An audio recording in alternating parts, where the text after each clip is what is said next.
pressure, under pressure.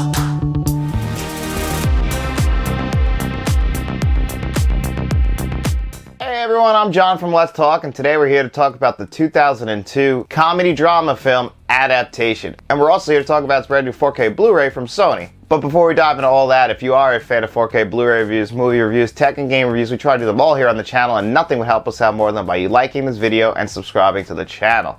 So Adaptation is directed by Spike Jonze, written by Charlie Kaufman. It was originally released in 2002. It stars Nicolas Cage, Meryl Streep, Chris Cooper in an Academy Award-winning role, Brian Cox in a phenomenal small role, amongst many other actors that actually do appear in this film. And Charlie Kaufman is one of the better screenwriters that we have. He tells non-conventional stories. Every movie that he's ever made or written, he doesn't like to tell conventional stories. He likes to really tell very strange, very weird stories, also very meta stories such as Being John Malkovich, which is just such an interesting movie and one of the best movies of the 90s. If you haven't seen Being John Malkovich, I can't recommend that enough. Him and Spike Jonze made that movie too. And Spike Jonze is another fascinating person. Besides just directing Being John Malkovich and Her, this is also the co-creator of Jackass, and you can see him always in the background shooting Jackass skits, and it's just so funny to me that that's the same guy who directed this film Adaptation with Charlie Kaufman, because this movie is a very meta movie, one of the most meta movies you'll ever see, because it tells the real life story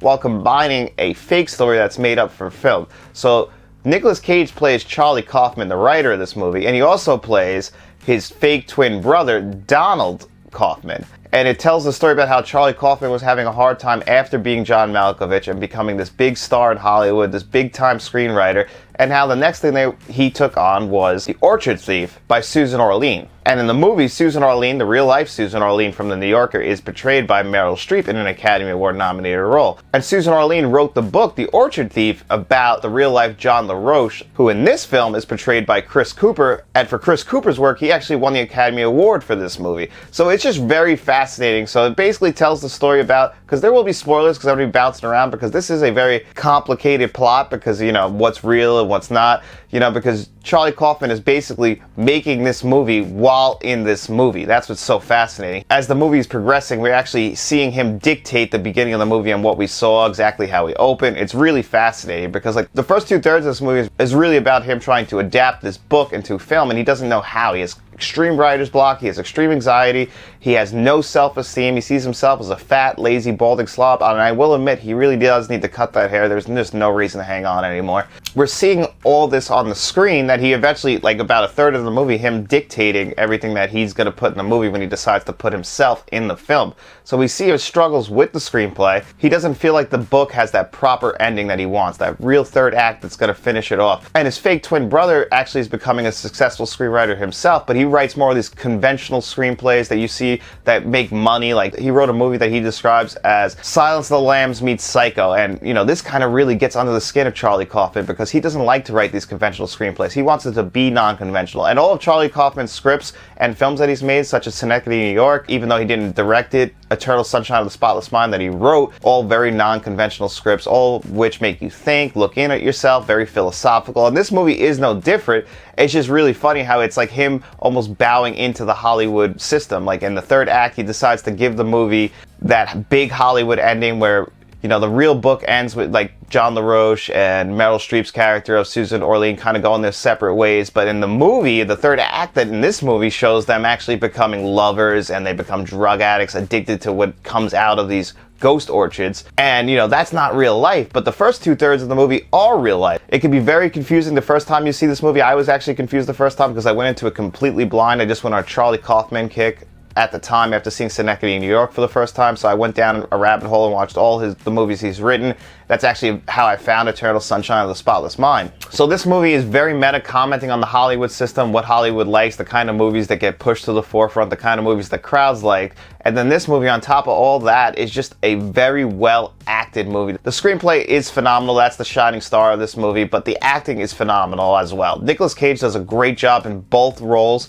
You know, he plays both of these characters very different because they're really supposed to show both sides of Charlie Kaufman's personality. The Charlie Kaufman that is very neurotic, you know, self-loathing, just hates himself, doesn't know how to talk to a girl, while Donald is exactly what Charlie Kaufman wants to be, wishes he could be, but also resents because he doesn't like that Hollywood system and what the Hollywood kind of makes him become and wants. He doesn't want to be that. So at the end of this movie, when Donald does die, it's almost like Charlie Kaufman killing that character and then combining the two, almost making that into the Charlie Kaufman we see today. I think that's what he's commenting by having him die, because he's not a real person. I think that's just another side of Charlie Kaufman's personality, and I think that's what they're trying to show here in the film. But Nicolas Cage portrays that amazingly on screen, but Chris Cooper steals the show. You know, Meryl Streep is Meryl Streep. She's always good. She's probably the greatest actress of all time. There's a reason why she's the most nominated actress that we've ever had, because no matter what role she's in, she is just great. The amount of emotion she has to portray on her face is just unbelievable when she first realizes that Nicolas Cage's Charlie Kaufman is there, seeing them actually snorting the plant, that green plant stuff, and she's like, you know, the way she has to like kind of, you know, because she's high, the way she has to portray that on screen, like the emotions that she's feeling, she just does a phenomenal job just face acting. Meryl Streep is great, but Chris Cooper, he really does fall into this role of John LaRoche. Chris Cooper is a phenomenal actor. I loved him in, you know, American Beauty is not a great film, but he is awesome in it. And then a few years ago in the remake of Little Woman, I thought he did a great job in the role he plays in that movie. So Chris Cooper is a phenomenal actor, a very underrated actor, and he won an Academy Award for this role, and he is great. John LaRoche is such a, like, the way the character is in this movie, because it's still an adaptation, the way that I wonder if that's how John LaRoche was really in real life, but it is incredible the kind of stuff that Chris Cooper brings to the screen and playing this character, because John LaRoche is this very arrogant, he knows how smart he is, but he's still kind of like a slob, a dirtbag, and I kind of feel bad for the guy, because, you know, if all that stuff happened to me, I would have just been done with life. I'm like, I can't go on. But this guy somehow keeps picking himself up, keep going. Like, if my wife divorced me after my uncle and mother died in a car accident, like that's just tragic. And then he loses his business on top of that, the nursery, and then he's just like, all right, I guess I got to do something else. I couldn't do that. Like, that's too much failure in one lifetime. And all of it is really no fault of his own. I couldn't go on. And Chris Cooper portrays that amazingly on screen. He does a phenomenal job. The score in this music is great. That, you know, it does have that kind of score that you feel in almost all of Charlie Kaufman's movies, and it works perfectly for the kind of screenplays he writes, but it's very well done. It's not the best shot film in my opinion. It does have that early 2000s feel to it, where it's kind of like we're kind of transitioning into what early 2000s films feel like, and that kind of tone as far as cinematography doesn't always work for me, but it still looks good. It works for the movie. It's just, I'm not a huge fan of it, but that's not really a knock against the movie. It's really just a knock about how I feel. And Brian Cox, in the two scenes he's in, just steals the show as always, because he's Brian Cox. He's one of the best actors there is, and yet Brian Cox yelling, "Why the fuck are you wasting my 2 precious hours with your movie?" You're in for a treat. So there's not too much more I could say about Adaptation, other than to say that this is a very, very, very good movie, and I really do think you're going to enjoy it. If you haven't seen it, if this is the first time you're hearing about it, it is just an awesome movie. I had a great time watching it. This is not the kind of movie, though, you could play on your phone and watch. You really got to be invested in it. But I do think if you do put the time into it, you're going to be very happy that you did. And you're going to come walking away with a smile on your face and feel like you really just watched an amazing movie. And that's exactly what it is. But we're also here today to talk about its brand new 4K from Sony, and that's exactly what we're gonna do. So this is Adaptation from Sony. Sony always puts out really good 4Ks. I was actually surprised that this actually got picked for a 4K Blu Ray release. I know it's its 20th anniversary, but this just didn't seem like the kind of movie that would translate well to the 4K format. I never thought that this was one of the most beautiful looking films. I didn't have it on Blu Ray, so I was happy to grab it on 4K. I was glad that it was coming, but my expectations weren't the highest for it. So going into it, I really wasn't expecting too much. This kind of felt like a quick Sony release, kind of just capitalize on people who are fans of this movie to celebrate its 20th anniversary, but I was really happy to grab it, and I was actually pretty surprised at how good some of this 4K really was. So right off the bat, we get the packaging, and if you get the slipcover, you'll notice, this is very rare, the slipcover is actually different from the cover art on the 4K. And we don't really get that much. That is something that is very unique, something that we don't get very often. Most companies, especially major studios, you know, we can see this in boutique studios, but major companies like Sony, Paramount, they would never do this. And I am really surprised that they did, and I'm very happy they did, because it's a very nice slipcover and very nice box art. Now, people might be upset to know that this is a 1-disc 4K set, and that disc design is actually very nice. I'm really happy that they didn't just truck out the old plain 4K, black 4K Blu-ray disc. They actually put a little bit of effort into it and make a nice disc design. Because there's only one disc, that's going to let you know that there is almost no extras on here.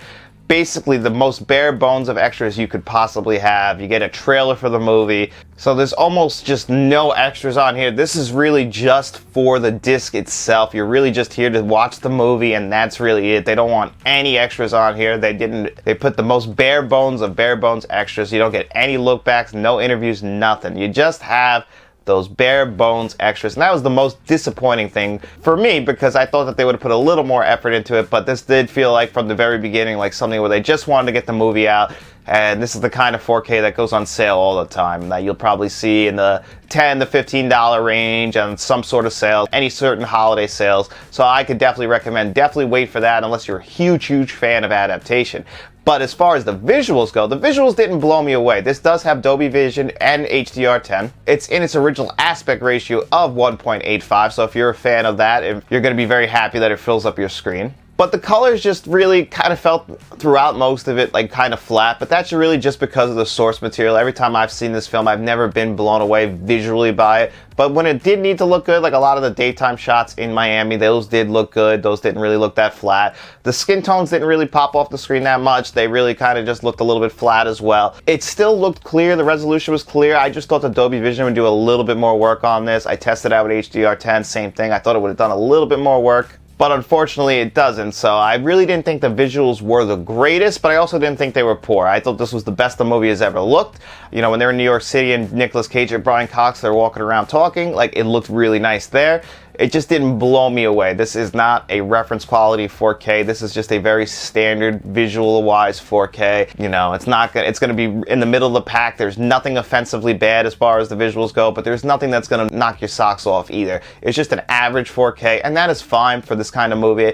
Like I said, the cinematography never really blew me away with it as it was. I don't know if other people feel different about that, but me personally, I never was blown away by the cinematography, so I didn't really expect it to be the nicest looking 4K. But what really blew me away and was absolutely shocking was the Dolby Atmos track on here. So this does have Dolby Atmos and Dolby True HD 7.1, depending on what your system works best with. It sounded phenomenal. When they're driving around and the score starts to kick in, I mean, it really made great use of everything. It really was bouncing around your room, and for a movie like this, I really didn't expect it. At the very end, when they're in the swamp, and the way the score kind of picks up, and the way that it's trying to build the tension, I mean, it's doing that intentionally because of the kind of movie this is, and it just does such great work. I truly didn't expect to get that much use out of all my speakers. It felt like a really good Atmos track. I felt that sound coming towards me exactly how an Atmos track is designed to be. It's designed to fill up the space of your room and really come forcing itself back down at you, so you're getting all those sounds in one shot, and it was just really an amazing Atmos track.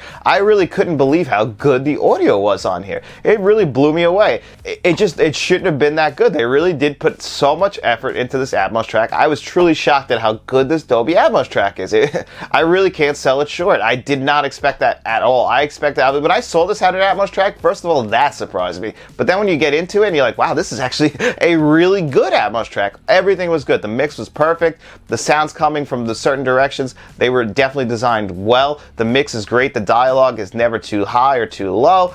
Any sound effect that you hear in the background, it's never too high or low. It never overwhelms you. Everything is set at the perfect volumes that they need to be. You can set your system up right at the beginning and put that remote down. You don't have to worry about it.